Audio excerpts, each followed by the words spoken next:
आज की सुबह आप किसी से मिलने से पहले प्रभु से मिलो। आज किसी को देखने से पहले प्रभु को देखो। आज किसी से बात करने से पहले प्रभु से बात करो। आज किसी को ढूंढने से पहले प्रभु के राज्य और धर्म को ढूंढो। आप सभी को जय मसीह की आज के इस नए दिन में आप सभी का स्वागत करते हैं।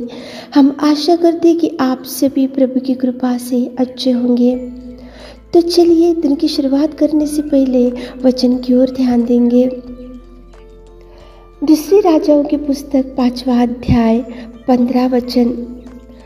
तब वह अपने सब दल बल समेत परमेश्वर के भक्त के यहाँ लौट आया। मेरे प्रियो, आज की सुबह के समय में प्रेमी दयालु पिता परमेश्वर आपसे ही बात कर रहा है। देखो, यहाँ पे एक व्यक्ति पूरे परिवार समेत परमेश्वर के भक्त के यहाँ लौट आया। लौट आकर वो उसके सम्मुख आकर खड़ा हो गया। कौन था ये परमेश्वर का भक्त और कौन था ये मनुष्य जो पूरी परिवार समेत परमेश्वर के भक्त के पास आकर खड़ा हो गया? तो मेरे प्रियो, यहाँ पे देखो नामान था और वो एक सेनाधिपति था और वो एक अच्छा पोजीशन में था। उसके पास धन था, संपत्ति था और देखो बल शक्ति और वो शूरवीर था और सब कुछ उसके पास था। लेकिन नामान को एक कोढ़ी की बीमारी थी। नामान कोढ़ी की बीमारी के वजह से बहुत चिंता में रहता था। नामान वो भयंकर एक अच्छा पोजीशन में था, एक अच्छा स्टेटस वाला इंसान था, वो अच्छे से धन संपत्ति वाला था नामान। लेकिन नामान राजा को एक कोढ़ी की बीमारी, एक भयंकर दुर्बल स्थिति, एक भयंकर बीमारी और भयंकर कठिन समस्या उसके सामने था। इसलिए नामान वो दुख में रहता था, चिंता में रहता था। उसके पास तो कुछ कमी घटी नहीं थी, धन संपत्ति बल शक्ति सामर्थ और अच्छा पोजीशन, अच्छा स्टेटस, क्योंकि वो नामान राजा था, उसके पास सब कुछ था। लेकिन एक बीमारी कोढ़ी की उसके वजह से वो बहुत पीड़ित होता था। तो उसको एक लड़की ने, उसके घर में जो काम करती थी वो लड़की ने बताया कि शोम्रोन के भविष्यवक्ता के पास जाने से नामान कोढ़ी से शुद्ध हो जाएगा। नामान ने जैसे ही सुना, वो छोटी लड़की ने बताया, तो उसी घड़ी नामान जो प्रभु का दास था, प्रभु का सेवक था, प्रभु का भक्त था, एलीशा उसके पास गया। जाकर एलीशा ने नामान को बोला कि जाकर तू वहाँ पे यरदन में जाकर उसमें 7 बार डुबकी मार और तेरा शरीर छोटे बच्चों के जैसा शुद्ध हो जाएगा।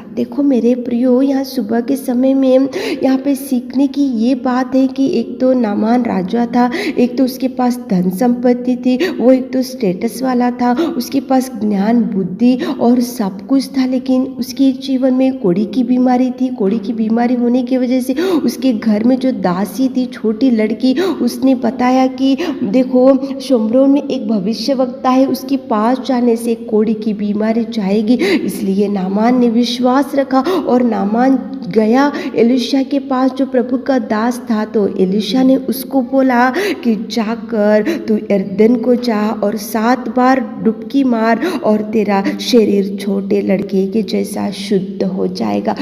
जैसे ही वो डूबा यरदन के, वहाँ पे जाकर डूबने के बाद उसका शरीर शुद्ध हो गया। उसकी कोढ़ी की बीमारी से उसने चंगाई पा लिया। वो छोटे बच्चे के जैसा उसका शरीर हो गया और नामान के जीवन में कितना अद्भुत कार्य। इसलिए नामान एलीशा जो प्रभु का दास था, उसके उपकार को नामान ने नहीं भूला।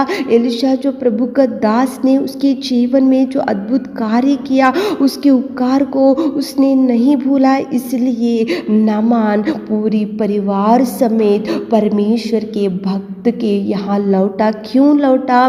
क्योंकि वो परमेश्वर के दास को भेंट ग्रहण करना चाहता था, उसको थैंक्स बोलना चाहता था और उसको कुछ अच्छे से देखो भेंट चढ़ाने के लिए। मतलब यहाँ पे नामान जो प्रभु का दास एलिशा ने किए हुए उपकार को नामान नहीं भूला।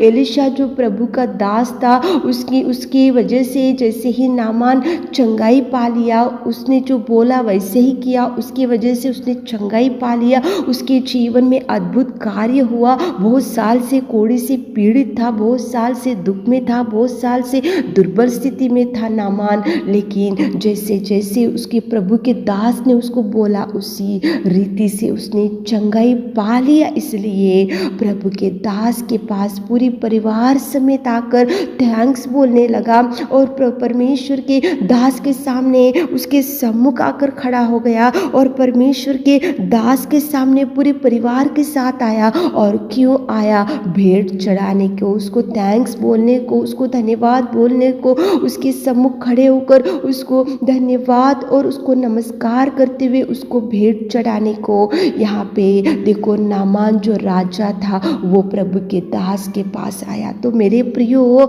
आज तो प्रभु परमेश्वर पिता की आराधना करने का दिन है। यहाँ तो प्रभु का दास ने उसको जो जो बोला वो किया, उसकी वजह से प्रभु ने नामान को चंगाई दिया। तो वो देखो नामान जो प्रभु के दास एलिशा के किए उपकार को ना भूलते हुए सारे परिवार समेत आकर उसके सम्मुख खड़े होकर उसको देखो भेंट ग्रहण करने के लिए, भेंट देने के लिए, थैंक्स बोलने के लिए यहाँ पे नामान लौटा। तो आज आप भी प्रभु के भवन में जाकर उसके सम्मुख खड़े होकर उसके सामने धन्यवाद बोलते हुए, उसको प्रणाम करते हुए उसको भेंट चढ़ाने का दिन है। तो आज आप भी नामान जैसे एलिशा प्रभु के दास के पास गया, आप भी आज प्रभु के भवन में जाना चाहिए। मेरे प्रियो, यहाँ तो नामान कोढ़ी की बीमारी से पीड़ित था, लेकिन आप और हम भयंकर पापमय जीवन में, भयंकर गंदगी में, भयंकर दुर्गंध में, भयंकर गंदे विचारों में, गंदे पापमय जीवन में थे। तो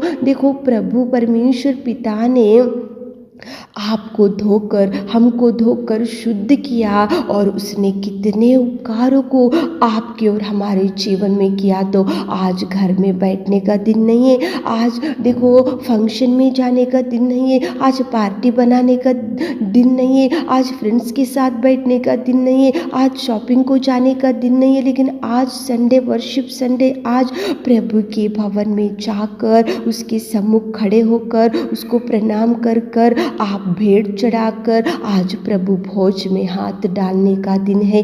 यह नामान पूरी परिवार समेत जाकर परमेश्वर के भक्त के देखो एलिशा के सामने वो खड़ा हुआ भेंट चढ़ाने को, उसको थैंक्स बोलने को। तो आज आपके जीवन में भी प्रभु ने बहुत से उपकारों को किया है मेरे प्रियो।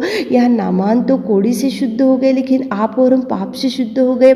देखो वो कोड़ा परमेश्वर पिता ने कोड़े खाए, इसलिए आप और हम चंगे हो गए। उसने लहू बहाया, इसलिए आप और हम उसके बेटे बने। प्रभु ने बहुत कुछ सहा आपको बचाने के लिए, बहुत कुछ उसने आपके लिए त्यागमय जीवन उसने आपके लिए दिया। तो उठो, उठ के सारे परिवार के साथ रेडी हो जाओ, जाकर भेंट चढ़ाओ, धन्यवाद बोलो, उसके सम्मुख बैठो, उसको जयकार करो, उसको देखो, उसको थैंक्स बोलो जो जो उपकारों को प्रभु आपके जीवन में किया है। देखो यहाँ नामान नहीं भूला एलिशा के उपकार को, आप भी मत भूलो। उठो, सारे परिवार के साथ मिलकर उसका जयकार करते हुए, उसके भवन में जाकर सारे कलीसिया के साथ मिलकर आनंद के साथ गीत गाते हुए आज वर्शिप संडे, प्रभु का दिन, प्रभु को देते हुए दिन की शुरुआत करो, ताकि प्रभु आपको भरपूरी दे सके। आमीन। है मेरे खुदावंत प्रेमी परमेश्वर पिता, आज की सुबह के समय में आपकी उपस्थिति में आते पिता, आज सारे परिवार के साथ मिलकर हमारे प्रिय भाई बहन लोग आराधना में जाने के लिए तैयारी कीजिए।